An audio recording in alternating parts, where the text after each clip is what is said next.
The tour of duty concept is an idea which we are toying with at the moment. Whenever we have gone out and interacted with the youth in schools, colleges, our company commanders, our CEOs go to give various talks. And many times this feeling had come from the environment that a large number of them were curious to know what life in the army is all about, but not necessarily wanting it as a full-fledged career.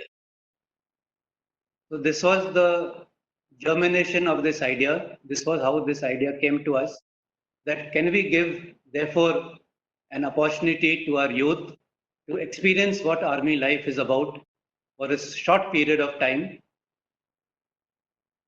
And after that, they are free to pursue their chosen careers.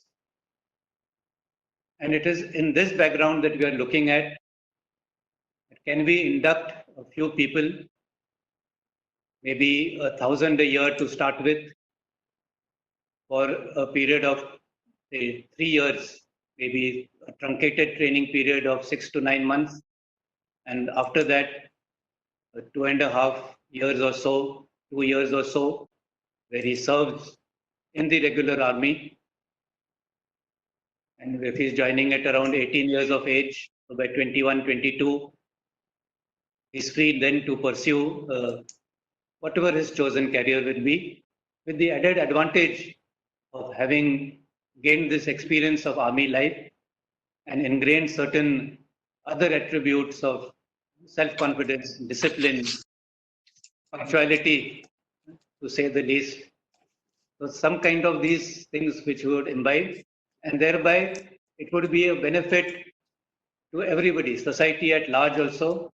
And I'm sure that even in CV Street, people who are looking to recruit new people would rather take somebody who has served 2 years in the army than a fresher. Even for MBA, work experience is a prerequisite.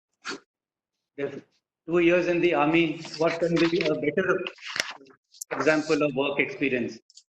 So definitely these people would be snapped up as a result. After we have propagated this idea, we have had even better responses from the environment. And I would like to show you one more response that we had got. And when somebody had asked that if something like this happens, if this goes through, would you be interested in experience this initiative? And the response has been an overwhelming 92% saying yes. So I think this is definitely an idea which we can pursue.